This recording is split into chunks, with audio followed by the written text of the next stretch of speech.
Sushant Singh Rajput case में आज के बाद कोई सवाल नहीं बचेगा। आज मैं पूरे देश को बताने जा रहा हूं कि सुशांत को मारने की साजिश किस दिन हुई। सुशांत सिंह राजपूत वाला मामला होने के बाद इंडस्ट्री के बहुत सारे लोग चुप्पी साध कर बैठे थे, ये आप अच्छे से जानते हैं।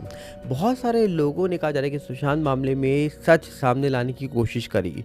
बहुत सारे लोगों ने इस पूरे मामले में चुप्पी साधने की कोशिश करी। पर एक बात आपको जाननी पड़ेगी यहाँ पर कि सुशांत मामला जब हुआ था तो सुशांत के फैंस कभी चुप नहीं रहे। वो आज भी कहा जा रहा है कि इस पूरे मामले को लेकर बहुत सारी चीज़ें सामने लाने की कोशिश करते हैं, रखना चाहते हैं सामने।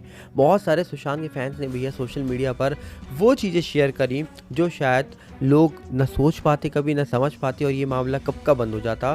पर सुशांत के फैंस ने ही इस पूरे मामले को आज तक जीवित रखा है। पर इसी चक्कर में आपको बताया जाए कि सुशांत के फैंस तब से इतना एक्टिव हो गए सुशांत के जाने के बाद कि भैया इंडस्ट्री में जो चीज़ें होती हैं क्या वो सही में होती हैं। हाल ही में सैफ अली के घर पे जिस प्रकार एक खबर निकल गई कि एक चोर आया, उन्होंने सैफ अली पर हमला किया, जिसके बाद लोगों ने कहा भैया झूठ अब बेनकाब हो गया है। जिस प्रकार कहा जा रहा है कि ये जो इनकी पर्सनल लाइफ में पटौती, खानदान में कुछ इशू चल रहा है पैसों को लेकर, उसको कहीं ना कहीं हैंडल करने के लिए सब चीज़ें करी गई हैं, ये फिक्स था। बहुत सारे लोगों के अलग अलग बयान निकल के आए, पर उन बयानों के चक्कर में अब कहा जा रहा है कि लोग यहीं पर मान रहे हैं कि अलग अलग स्टेटमेंट निकलने के बाद फाइनली अब समझ आ रहा है कि सैफ और करीना का जो झूठ है वो सामने आ रहा है। क्योंकि इतने बड़े शख्स, इतने बड़े घर में रहने वाले, इतने यहाँ पर सोसाइटी में कहा जा रहा है कि सिक्योरिटी गार्ड, घर में नौकर चाकर, उसके बावजूद भैया घर पे कोई मौजूद नहीं था और घर पे चोर आ जाता है। इतनी कहा जा रहा है कि सेफ्टी के बावजूद चोर भी आ जाता है, पकड़ा भी नहीं जाता है, जाते टाइम वो कैमरे में शक्ल भी दिखा जाता है। ये सवाल कहीं ना कहीं हजम नहीं हो रहे थे लोगों को और अब कहीं ना कहीं लोगों को समझ आ रहा है कि भैया इस पूरे मामले में गड़बड़ नहीं, बहुत गड़बड़ है। अब कहीं ना कहीं ये सब चीज़ें कब सामने निकल के आ रही है ये आप सोचिए। एक वक्त था जब बॉलीवुड जो कहता था लोग मान लेते थे, पर सुशांत केस होने के बाद ऐसा नहीं है। सुशांत केस होने के बाद लोग उन चीज़ों को नहीं मानते हैं। जैसा कि अभी आपने देखा होगा कि हाल ही में सुशांत सिंह राजपूत के जो फादर हैं उनको लेकर कई सारी चीज़ें निकल के आ रही हैं। अभी हाल ही में उनका एक इंटरव्यू हुआ और उसी इंटरव्यू के दौरान एक चीज़ भी निकल के आ रही है कि सुशांत सिंह राजपूत मौत मामले में हाई कोर्ट सुनाएगा बड़ा फैसला। मतलब एक पॉलिटिशियन का नाम है, मैं नाम नहीं लेना चाहूँगा, उस पॉलिटिशियन को हो सकती है जेल। आप नाम अच्छे से जानते हैं कौन से पॉलिटिशियन के बारे में यहाँ पर न्यूज़ मीडिया बात कर रही है। बताया जा रहा है कि सुशांत सिंह राजपूत की 14 जून को डेथ हो गई थी और उनकी डेथ को लेकर आज तक सस्पेंस ही बना हुआ है कि इस पूरे मामले में हुआ क्या था। अब मुंबई हाई कोर्ट इस मामले में अहम फैसला दे सकती है और जो पॉलिटिशियन है उनकी परेशानी बढ़ सकती है। बोला है जा रहा है कि 19 फरवरी को बॉम्बे हाई कोर्ट में सुनवाई होनी है।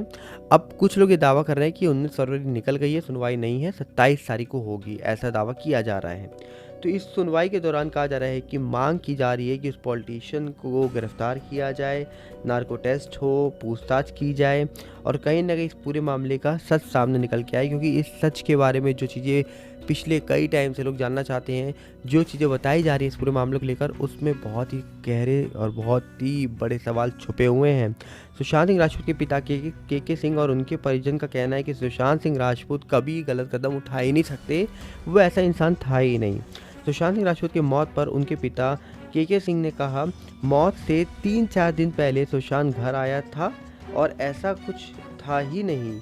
अब यहाँ पर देखिए न्यूज़ मीडिया क्या छाप रही है।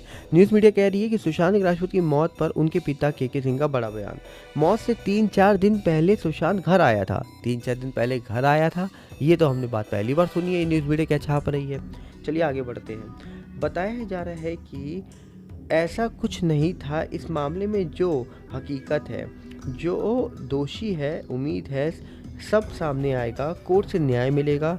उन्होंने कहा कि ऐसा घाव है, उन्होंने कहा कि ये एक ऐसा घाव है जो कभी नहीं भर सकता है, लेकिन दोषी का चेहरा सामने आएगा तो थोड़ी राहत मिलेगी। सुशांत के पिता ने कहा कि महाराष्ट्र की नई सरकार अच्छी है, वर्तमान मुख्यमंत्री भी अच्छे हैं और हमें उम्मीद है कि वो न्याय करेंगे। अब सवाल यह है कि वो जो पॉलिटिशियन का नाम लिया जा रहा है क्या उनकी मुश्किलें सही में बढ़ सकती हैं, क्योंकि नाम तो पिछले कई सालों से लिया जा रहा है। क्या लगता है आपको? आप अपनी राय कमेंट बॉक्स में ज़रूर रखिएगा। मिलते हैं बहुत जल्दी।